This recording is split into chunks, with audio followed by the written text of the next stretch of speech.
Di malam ini kita akan langsung lanjut ya. Jadi ini sesi di mana gue akan bawakan materi. Setelah ini gue akan ada announcement dan ada sesi Bro Kakak juga, dan kita akan ada talk show ya. Sebelum itu gue pengen cerita sedikit mungkin ya. Ini slide-nya bisa dimulai. Kita mau bahas apa? Nah, ini dia. Oh, diedit ya. Gua kira putih. Tadi gue selalu ngirimnya putih itu di Google Slide.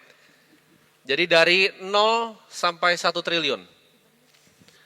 Ini sebenarnya materinya, kemarin tuh gue sempat mau bahas tentang waktu yang dibukukan. Tapi gue ngerasa agak terlalu philosophical. Dan ini ada hubungannya sama gue ngobrol sama Mas Angga nih. Kenapa akhirnya presentasinya jadi seperti ini. Jadi gue akan ada, ini kasih tepuk tangan dulu. Ini director salah satu terbaik Indonesia, Mas Angga Dwi Mas. Oh, ada Pak Will juga, CEO dari Indodax di sini. Kasih tepuk tangan. Oke, boleh next. Ini 11 tahun lalu, ya. Ini gue bikinnya pakai AI, ya. Lumayan mirip lah ya. Jadi gue jualan sedotan tuh 30.000 rupiah. Jadi ya, kalian ada yang tahu minyak rambut? Cuman minyak rambut gue itu waktu itu ketahan sebenarnya sama bea cukai. Jadi penjualan paling laris gue itu dari sedotan sebenarnya. Jadi kira-kira gambarannya seperti ini ya. Ini kayaknya agak AI-nya agak mirip Thailand ya ini ya. Ini bukan jalanan Indonesia nih kayaknya. Ini Thailand ini ya. Jadi gue adalah orang yang dulunya tuh bukan siapa-siapa ya. Tapi dengan mimpi ya, dengan gue kerja keras, ini gue benar-benar nawarin. Jadi stainless steel. Nanti gue akan tunjukin ya, dulu gue pernah beli dari mana. Ini nggak gampang gitu. Berada di sini bukanlah hal yang gampang, dan ini yang gue mau ceritakan ke kalian. Next. Nah, ini ada sekarang ya. Gue bisa ada di sini. Tadi sempat ada yang nanya-nanya di belakang, ada sekitar 10-20 dari kalian yang tadi berkesempatan untuk ngobrol sama gue langsung. Banyak yang tanya, gimana caranya bikin bisnis yang sukses? Ya. Semuanya orang-orang hebat yang kalian lihat di depan sini, ya dari Bro Ray, dari Bro Yudo, Bro Kakak, Mas Angga, dan Pak William. Hampir salah tadi Pak namanya. Jadi mereka semua ini fokus di satu bidang. Pak William ini ngerti kripto, fokus di kripto. Mas Angga ini ngerti kamera, fokus di kamera sampai yang jadi paling jago. Dan gue fokus di beberapa industri. Ya. Yang satu adalah capital market, dua adalah media. Ya. Dan lewat fokus, gue sebutnya relentless focus, karena fokus itu susah. Along the way banyak sekali distraksi. Ya. Ini gue yakin banyak sekali orang di sini yang ngalamin distraksi juga. Next. Gue itu besar dengan lihat bukan banyak orang, tapi kedua orang tua gue sendiri. Ya, hidup di yang gue sebutin namanya rat race. Jadi mereka cuma cari uang hari ke hari. Sampai suatu titik gue tuh mikir waktu itu, ini yang salah, ini sistemnya atau apanya yang salah. Gue rasa bokap gue waktu itu adalah orang yang kerja keras di bidang IT. Cuman uangnya itu untuk bayarin gue sekolah aja ngendet terus. Ya. Gue itu harus kayak tunggu 6 bulan baru negosiasi lagi untuk bayar. Akhirnya gue kerja jualan sedotan untuk bayar uang sekolah gue sendiri. Jadi ini gue sempat mikir, apakah sistemnya rusak, apa uangnya yang rusak? Gitu. Kalau kita lihat sekarang, UMR itu nggak naik jauh. Sedangkan semua biaya yang kalian lihat, mau dari botol itu, kursi kalian, itu naiknya signifikan. Jadi gue waktu itu ngerasa ini ada rusak sama sistemnya, dan gue akan cari cara, gimana cara gue bisa ngakalin sistemnya. Next. Nah ini adalah sedotan yang beneran gue jual. Jadi ini slide-nya gue beneran baru ganti tadi malam. Ya. Jadi tadi malam gue baru bikin. Gue cari nih, ini websitenya dulu gue beli namanya dhgate.com. Waktu pertama kali gue sourcing sedotan gue. Dan gue kaget luar biasa di sini. Di saat 3.000 piece itu sekarang cuma US 1.100. Jadi harganya tuh udah jauh lebih efisien ya.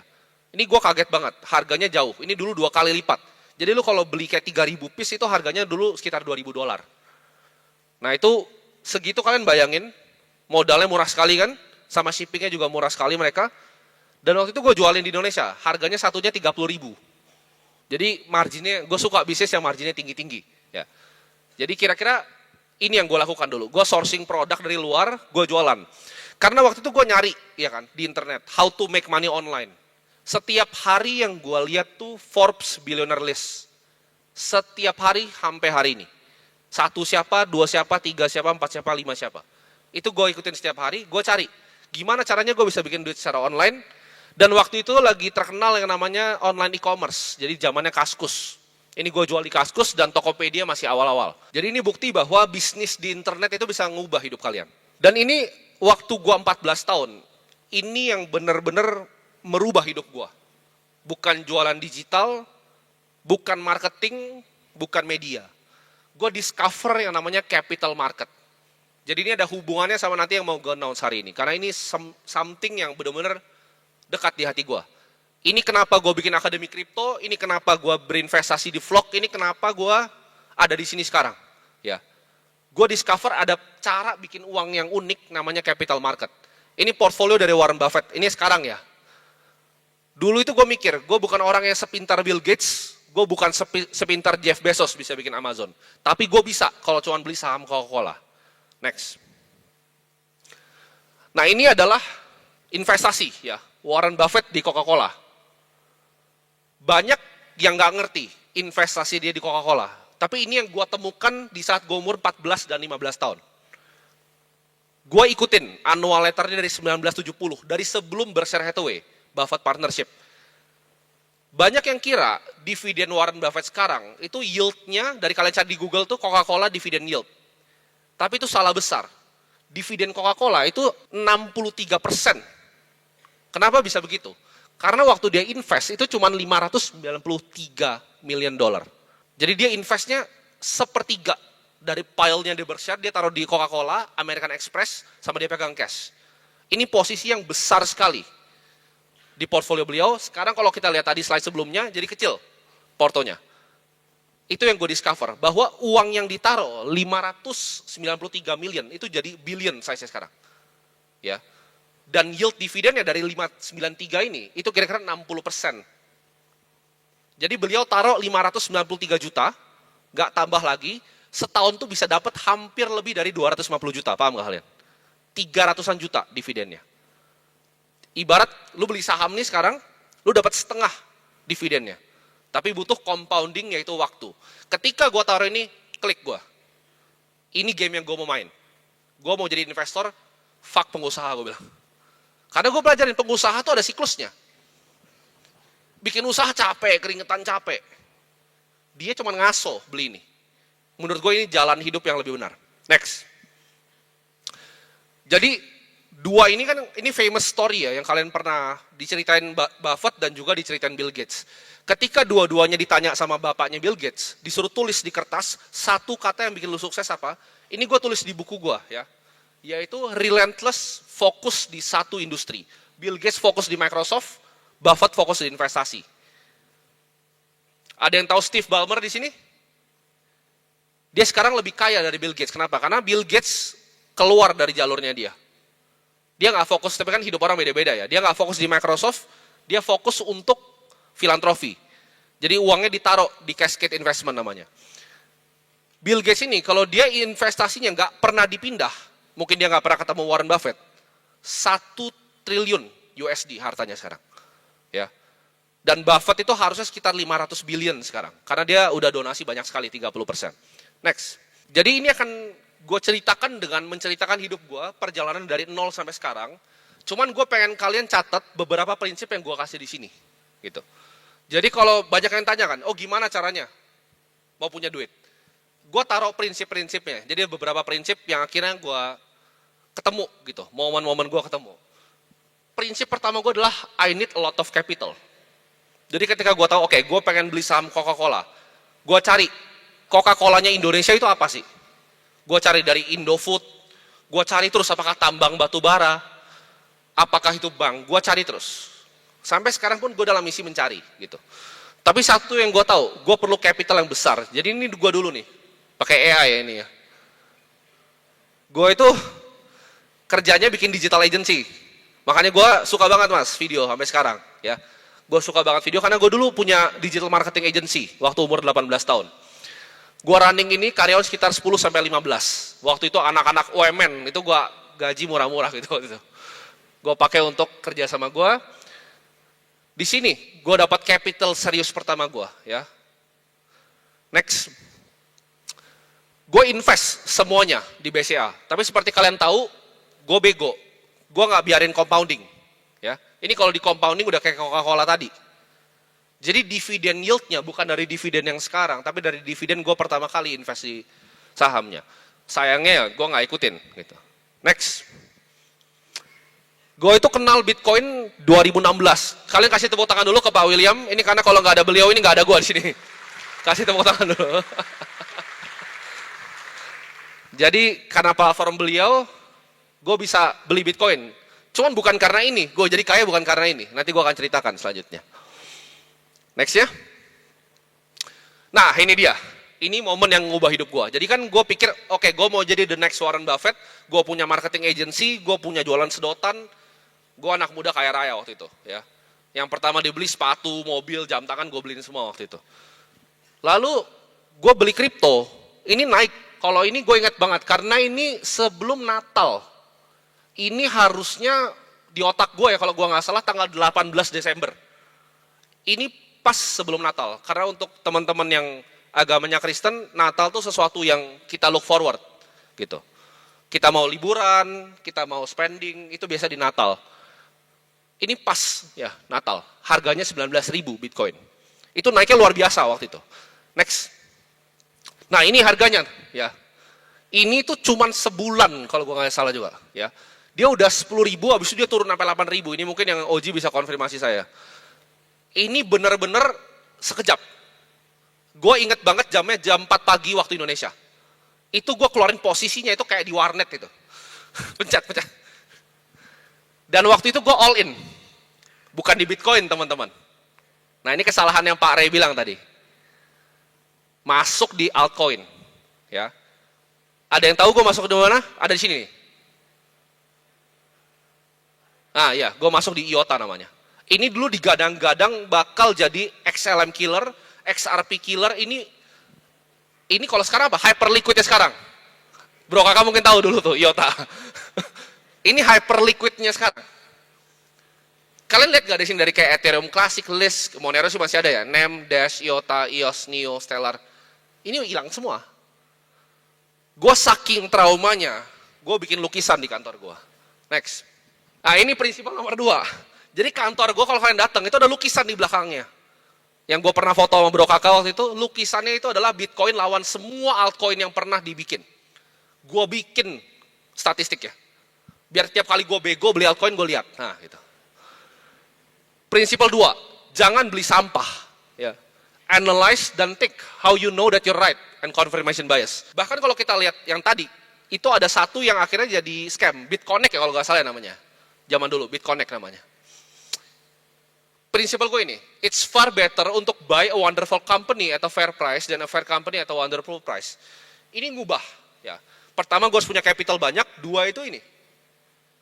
Karena ketika gue belinya sampah, orang kalau mau bikin koin, ya ini mindsetnya orang bikin koin atau beberapa perusahaan-perusahaan TBK yang kecil-kecil. Gimana caranya gue ekstrak duit paling banyak dari yang beli token gue. That's it. Untuk beli apa? Untuk beli Bitcoin. Kalian bisa confirm, semua exchange owner dari Indonesia sampai luar, koinnya paling cuma 2, paling cuma 3. Bitcoin, Ethereum, udah. Bener gak Pak William? Semuanya sama. Bro Ray juga. Nah, gue rasa Bro Yuda juga sama. Bitcoin, Ethereum. Jadi, kalian harus bisa avoid yang namanya confirmation bias ini. Next. Nah, ini dia lukisan yang gue taruh di kantor gue. Jadi ini chart, gue kasih kredit waktu itu, gue lupa yang bikin namanya, wubul.com. Ini chart tahun 2019 dibikin. Ini basically ini Bitcoin, itu semua sampah yang lain kalian lihat. Ethereum juga ada di situ. Ya. Jadi only bet on the best. Lu tuh nggak sepintar itu untuk ngalahin ini, karena sulit sekali untuk ngalahin. Ya. Charlie Munger bilang, hampir nggak mungkin fund manager sekarang bisa ngebit S&P 500. Next. Nah ini fakta yang menurut gue semua orang tuh punya. Setiap kali gue ketemu Oji, mau di luar negeri, Indonesia, gue tanya satu pertanyaan, lebih kaya nggak kalau lu cuman pegang Bitcoin? Gue punya banyak banget teman yang akhirnya dia bikin startup ini, bikin itu, masukin uang DeFi, hilang di sini protokol ini. Mereka semua lebih kaya kalau cuma pegang Bitcoin. Gak pernah bikin perusahaan, gak pernah so ide taruh dimanapun, mereka kan lebih kaya. Gitu. Dan ini teori yang dipakai sama Warren Buffett. Next. Nah, dari pengalaman pahit itu, gue juga belajar nih dari kakek-kakek hebat ini, Ray Dalio. Pain plus reflection sama dengan progress. Ini prinsip yang gue ketemu juga. Jadi ketika gue jatuh, lu bayangin gue anak muda, nabung semua uangnya, beli BCA, beli Bitcoin, Bitcoin di switch ke IOTA, bangkrut. Jadi gue dapat progress, ya kan? Gue punya goal, ya kan? Goalnya lebih tinggi lagi, jatuh. Belajar, improve. Cuman kalau kita jatuh, kita nggak belajar, percuma gitu. Jadi itu kegagalan pertama gue nggak bisa makan, nggak bisa minum, nggak bisa tidur itu. Karena turunnya jam 4 pagi, gue inget persis. Next. Nah ini dia. Abis bangkrut ngapain? Agensi kan anjing, bangkrut. Cari duit gitu kan, cari duit. Jadi gue back to square one. Gue pikir nih gue bikin apa nih ya. Gue bikin company namanya Ternak Uang. Jadi basically Ternak Uang tuh gue bikin sendiri, gue majority shareholder. Lalu gue waktu itu, ini bukan partner pertama gue ada partner orang Cina, mainland ya. Cina mainland buat bikin IT-nya, tapi gue ditipu. Jadi gue partneran sama orang China asli, gue pakai translate bahasa Mandarin, gue kena tipu. Aplikasi gue gak dibuatin gitu, hilang 100 juta gue. Oke, lalu gue bikin kelas untuk edukasi, ya kan? Gue lagi mau cari duit nih, cari capital, ya kan? Gue buka kelas lah. Ada satu masuk nih, masuk kelas gue. Ditawarin, mau dibikin app nggak? Nah oke. Buat CTO oke lah nih, daripada gue ditipu orang Cina mainland kan. Yowes gitu, masuk. Terus gue pikir, gue mager banget bikin modul, cari satu lagi, bikin modul lah lu. Gitu. Next. Akhirnya ini jadi salah satu perusahaan yang viral waktu itu ya, one of the biggest, ini penghargaan dari LinkedIn, top fastest growing startup, kita diinvestasikan juga sama private equity besar. Dan ini pelajaran yang ketiga, ya, fuck startup. Kenapa masa nggak ketawa paling besar? Ini prinsip gue. Gue dulu diajarin tuh, gue nontonin Y Combinator, Growth at All Cost, fuck, gue bilang. Gue mau gaya Warren Buffett, gaya orang Cina lama lah dibilangnya, ya. Jadi waktu itu, kalau ini gue nggak pernah jadiin startup, gue mungkin udah kaya banget sekarang. Sayangnya jadi startup, disuruh growth at all cost, ya kan, karyawan bengkak sampai 130, padahal gue kagak tahu dia ngapain gitu kan. Keramein kantor gue aja gitu waktu itu. Datang anjing ini rame banget, ngapain lu? Lu kerja apa lu gitu? CS lu, ngapain? Jadi gue beneran ini, yang pernah kerja sama gue ada beberapa nih sampai sekarang masih kerja nih. Bingung gue, di kantor tuh ngapain? Cuman lari, main, makan. Nah akhirnya next. Waktu itu gue ketemu satu permanent capital model, yaitu Harvard punya endowment model. Jadi ini portfolionya Harvard ya. By the way dia punya Bitcoin nomor 1 sekarang di public equity portfolionya. Gue nyontek ini tadinya. Jadi gue mau cari duit dari edukasi, dari Ternak Uang. Karena kan dulunya kan gue jualnya Zoom. Ada yang pernah datang nggak Zoom gue dulu yang awal? Wah luar biasa itu, pendekar. Ada yang ikut Ternak Uang? Oh banyak juga ya sini, mantap juga. Nah itu jadi awal otak gue mau bikin Harvard Endowment Model. Jadi duit dari kelas gue belikan saham dan gue belikan kripto, itu ide awalnya gitu. Cuman entah kenapa gue kesambet apa, gue mikir kan zaman itu Y Combinator lagi hot-hotnya ya kan. Gue lihat waktu itu ada startup, aduh pengen sebut tapi udah bangkrut. Gue mau sebut nama tapi janganlah gitu. Udah bangkrut semua gitu, yang gue mau sebut. Keren gitu kan, CEO-nya foto di majalah gitu. Gue pikir gue juga pengen gitu kan. Gue jadikan lah cash cow gue ini jadi startup. Jadinya ke tong sampah gitu. Next. Prinsip 4.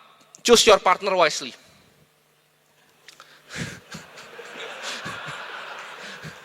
Kasih tepuk tangan dulu dong. Ini gue belajar banyak tapi. Gue belajar banyak dari startup ini merupakan kegagalan yang luar biasa di hidup gue. Jadi itu cash cow, mau Harvard Endowment Model, kalau startup gue baru tahu, ternyata cashnya nggak bisa diinvestasikan. Gue ya ampun, gue kemana ini? Gitu kan? Ya udahlah, gue pikir gue nggak mau pusing, buyout aja semua, clear. Gitu. Jadi waktu itu ini gue bikin startup ini umur 19 tahun, jadi gue bikin top 10 LinkedIn company tanpa funding yang besar. Karena yang pertama approach gue waktu itu Sequoia India, dan gue tertarik kan, Sequoia yang invest Apple, kayaknya gue onto something good gitu. Ternyata model startup itu yang rusak. Ternak uangnya sendiri nggak rusak, bisnis modelnya bagus. Orang mau belajar literasi finansial, makanya gue hidupin sekarang. Gue bikin lagi, ya. Next. Ini gue di momen ini benar-benar momen yang menurut gue unik, ya. Ini mungkin Bro Yudo kenal ada orangnya. Nah, di situ kan, iya. Jadi ini momennya, gue lagi balikin duit investor. Kalau lu tanya satu Indonesia Raya yang balikin duit investor cuman gue. Karena itu bukan sebenarnya founder nggak apa-apa nggak balikin, karena itu kan equity investment, bukan convertible note, bukan bond. Tapi gue balikin, di meeting gue lagi balikin itu, di meja ruang kantornya, gue ditelepon suruh datang ke sini. Dan gue ngobrol, waktu itu Bro Yudo juga ada di sini, sebelum di toko kripto ya waktu itu. Ngobrol-ngobrol, Sizi bilang gue satu hal yang bikin gue mikir banget. Dia bilang bahwa Bitcoin itu future gitu. Gak ada aset kelas lain yang bisa ngalahin Bitcoin. Dan itu ngubah cara pikir gue, cara operate otak gue tuh berubah. Waktu itu gue tanya, masa gak ada yang lain kayak properti kayak di mana atau saham di mana? Gak ada. Ya. Beliau bilang bahwa Bitcoin is the best. Dan di situ gue mikir-mikir.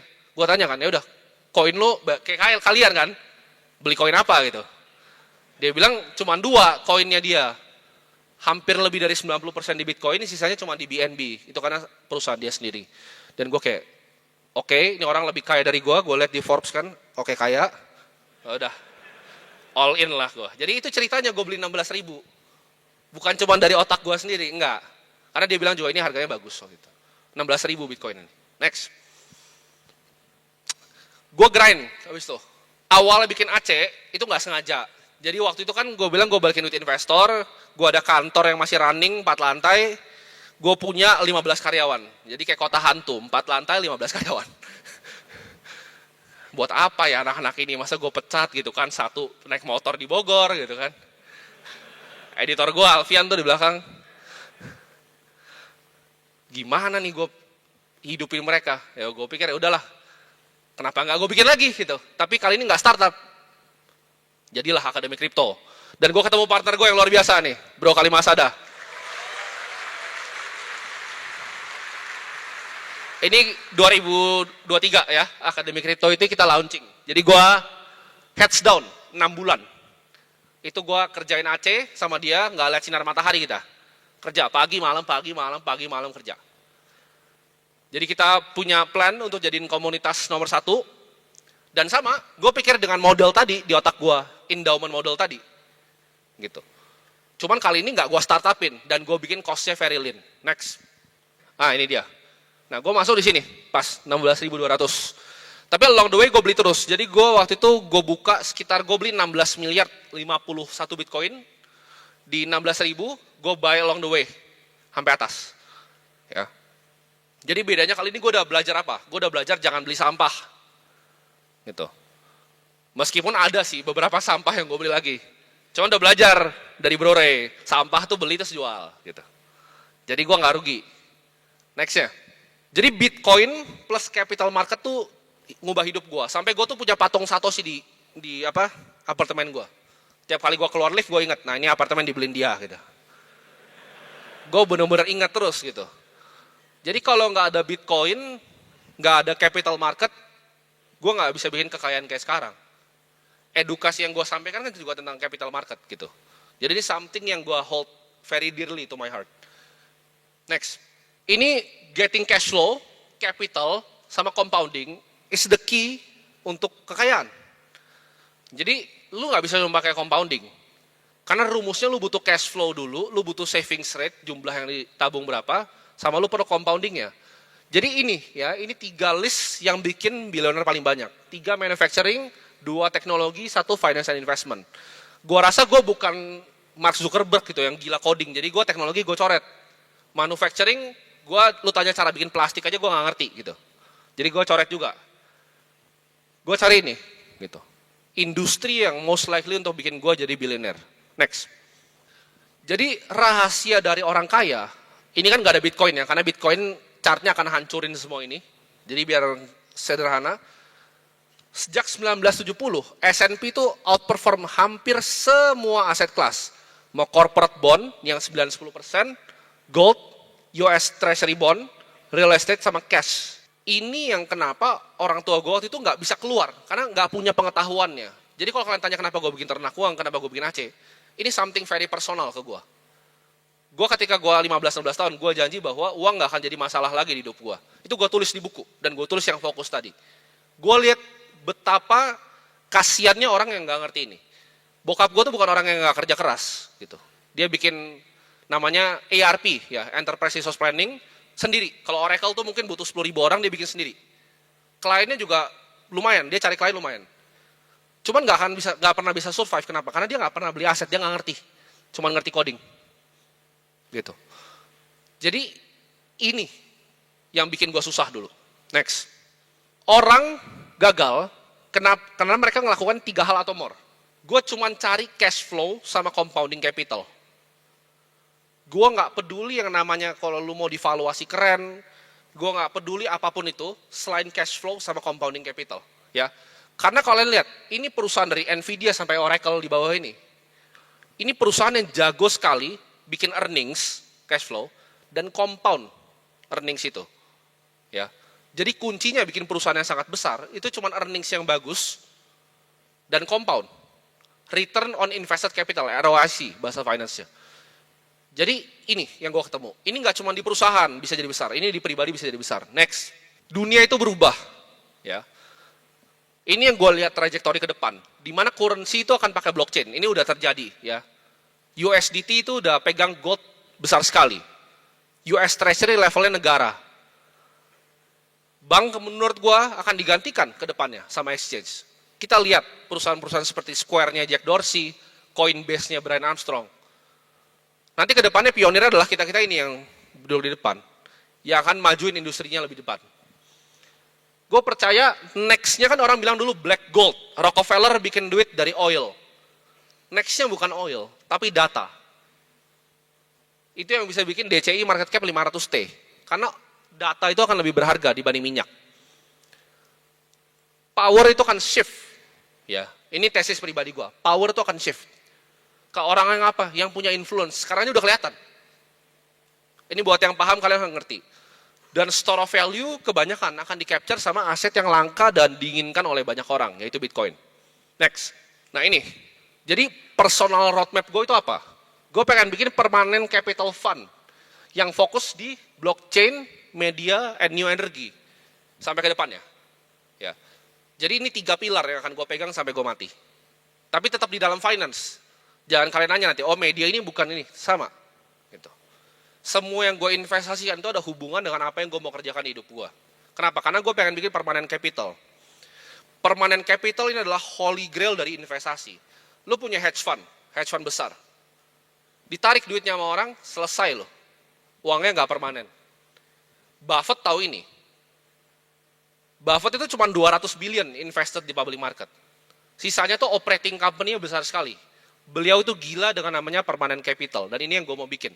Gitu. Next. Indonesia itu bakal jadi top 5 GDP 2045. Gue udah hitung dengan segala macam cara. Semua riset udah gue baca, ini nggak mungkin salah. Kecuali populasi kita turun. Jadi beranaklah yang banyak. Karena Roma itu bukan kalah karena diserang orang barbarian, enggak. Roma itu kalah karena population decline. Roma itu kalah karena inflasi dan population decline. Ketika dia punya militer yang kuat, nggak bisa dibayar lagi pakai duit. Percuma jadi mercenary orang. Jadi ini Indonesia ya. Productivity trajektorinya. Kita akan balap negara-negara super maju. Next, ini data dari McKinsey & Company. Monopoli itu akan menang. Ya. Kenapa? Ini kata-kata dari salah satu investor favorit gue, muridnya Warren Buffett juga, Chris Hohn. The number one mistake investor lihat adalah mereka nggak ngeliat kompetisi. Kompetisi itu yang ngehancurin profit. Kompetisi itu musuh dari sebuah bisnis. Orang yang nggak mikir kompetisi itu pasti hancur. Kedepannya kita akan lihat nih, Indonesia's employment akan shift dari micro enterprise UMKM ke larger company di high income scenario. Kalian tahu nggak? Ini udah terjadi di negara apa? India. Indonesia itu belum terjadi. Kenapa? Karena capital marketnya belum jadi. Ada yang bilang IHSG 8.600. Beberapa orang yang kaya, konglomerat. Tapi kalau kita lihat realnya, kalian coba cari ETF-nya BlackRock Indonesia, EDO namanya, MSCI Indonesia, rata.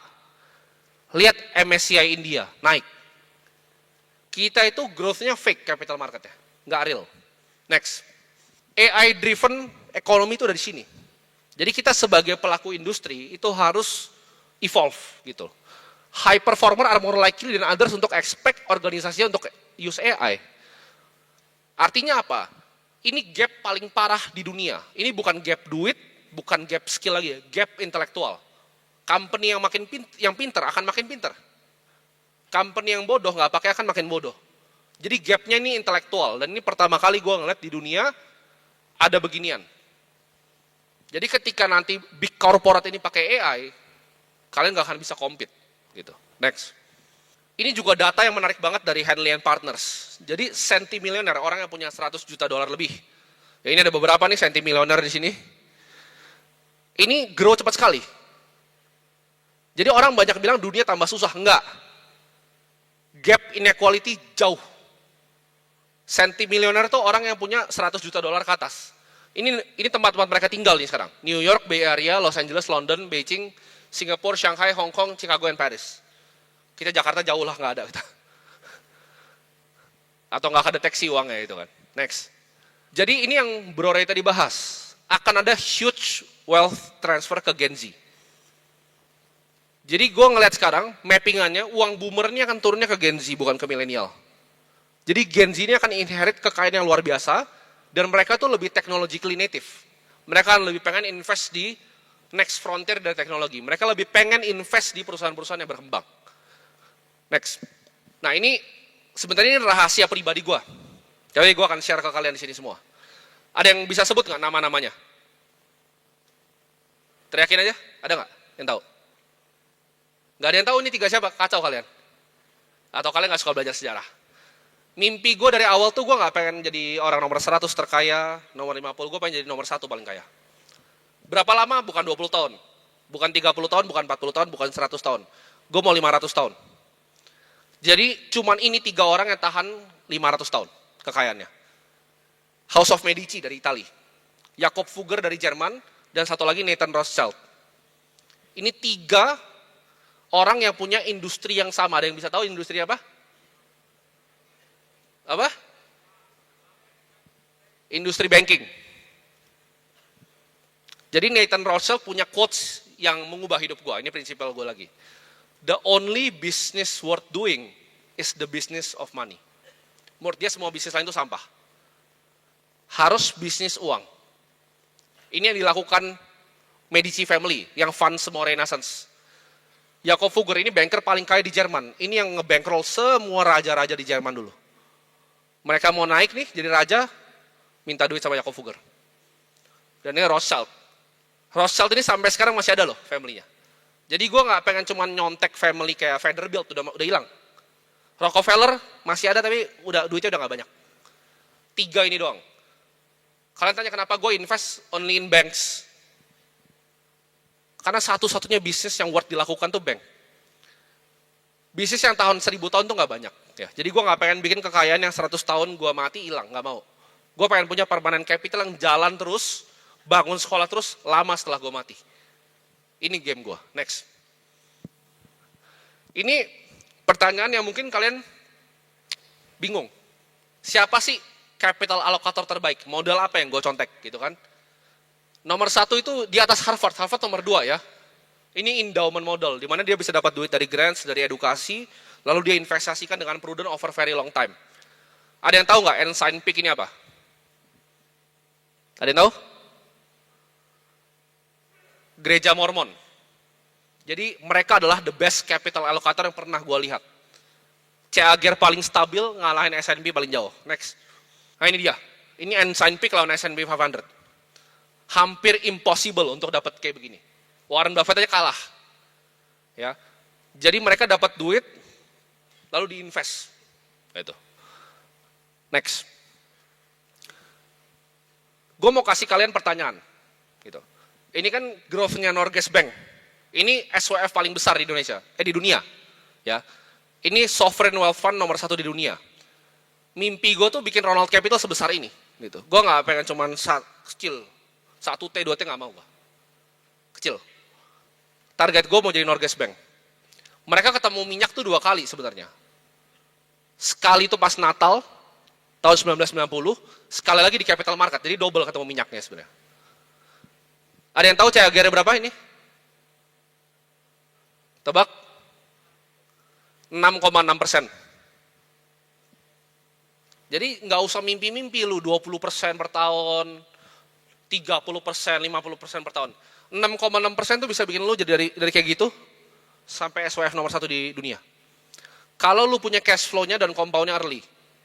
Banyak yang nggak paham time value of money.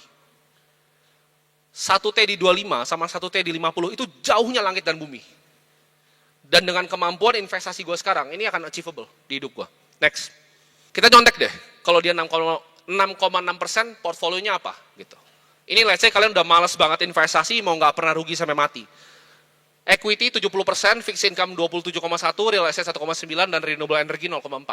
Kalian tinggal buka, tinggal nyontek. Kalau mau tahu Norway itu investnya apa di Indo. Lu buka equity, select Asia, select Indonesia. Hampir lebih dari 50% fundnya di satu saham. Kalian sudah tahu saham apa. Yang lainnya kecil banget. Karena dia lebih pintar gitu. Jadi dia invest di semua negara. Satu dunia ini. Kalau kalian mau matching, kalian bisa beli World Index namanya. Vanguard Total Stock Market World Index. Itu 7%. Jadi ketika Amerika nanti bangkrut one day, karena kan dunia kita nggak tahu, bisa berubah. Dia akan rebalance otomatis. Ntar Cina yang naik, India yang naik, dan segala macam. Next. Nah, recommended gue ini. Gue punya view yang beda. 6,6% bagus, cuman gue lebih cari stabil antara 12-15%. 50% gue tetap di Bitcoin. Harvard pun udah masuk besar di IBIT. Ya, Jane Street masuk besar, Millennium masuk besar. Ini simple aja, nggak usah so pinter. Bang, kenapa nggak beli saham ini? Gue nggak bisa masuk. Ya kan, ada influencer saham bilang-bilang itu barang crossingan, nggak ada. Liquidity-nya nggak ada. Lu lihat MSCI Indonesia deh, rata. Fake, tukang bohong. Untung segini, coba liquidin. Oh, tapi di repo paling 2% dikasih bank. Bank juga nggak bego kali. Jadi, ini recommended allocation gue. Mungkin kayak Mas Angga sempat nanya juga, kalau filmmaker, investasi bagaimana? Simple aja gitu. BCA, S&P 500, and cash, atau cash equivalent. Next. 3 wonderful asset is more than enough. Ini kata-kata Charlie Munger. Cuman punya Costco, Berkshire Hathaway, sama punya Lilu Fund di Cina. Jadi seumur hidup gue cuma pelajarin capital market. Itu yang gue lakukan dari pagi sampai malam sampai gue mati nanti. Next. Untuk ngalahin market, S&P, lebih susah dari lu ngalahin Michael Phelps berenang. Ada yang ngerasa bisa ngalahin Michael Phelps? Terus kenapa kalian beli altcoin ngerasa bisa menang dari Bitcoin? Itu utter stupidity. Karena bisa menang jangka pendek, tapi jangka yang panjang pasti mati. Lu tarik 100 tahun pasti mati. Ya. Next. Nah ini takeaway terakhir gua. Build cash flow, beli aset di split ketiga yang lu bisa konsisten dalam jangka waktu yang sangat panjang, fokus selama 10 tahun jangan dijual asetnya. Karena jangan bego kayak gua. Dulu misalnya gua hapus deh Bitcoinnya. Semua cash flow yang gue punya cuma gue beliin BCA, gue jauh lebih kaya sekarang. Build your name. Ketika lu udah bikin cash flow, lu bikin aset, lu fokus 10 tahun, lu harus build nama lu. Dan terakhir, lu harus jangan lupa untuk serve others. Karena gue rasa gue terpanggil di dunia ini. Gak semua orang umur 14-15 mikir mau conquer capital market. Gue rasa gue terpanggil untuk bisa share ini ke kalian. Karena gue gak mau lihat orang-orang bisa kayak orang tua gue lagi gitu. Mereka susah, kerjanya keras, tapi duitnya hilang. Jadi gue pengen ini legacy yang gue turunin gitu. Dan sebelum gue mengakhiri talk gue ini, gue pengen cerita sedikit, ini slide-nya udah selesai. Ya. Siapin ke bumper selanjutnya. Setiap tahun di hidup gue selalu ada achievement yang gue mark. Ya. 2023, gue dan Bro Kakak bikin Akademi Kripto. 2024, gue investasi di Holy Wings Group. Lifestyle brand paling besar di Indonesia. 2025, berpartner dengan Bro Yudo untuk bikin vlog. Dan di 2026 ini gue akan ada satu announcement, ini menurut gue something yang akan jadi legacy gue. Ini gue dibantu sama Mas Angga Diuma Sangsoko. Beliau itu founder dari Visinema. Ada yang nonton film Jumbo di sini? Nah ini beliau yang bikin gitu. Rekor ngalahin Frozen 2 di Indonesia. One of the best movie yang pernah dibikin di Indonesia. Itu return on capitalnya gede mas. Kalau mau bikin lagi, ajak saya. 5x loh dari modal, lumayan luar biasa. Jadi without further ado, gue mau announce bahwa kita akan build company baru. Saya undang Mas Angga untuk naik ke stage.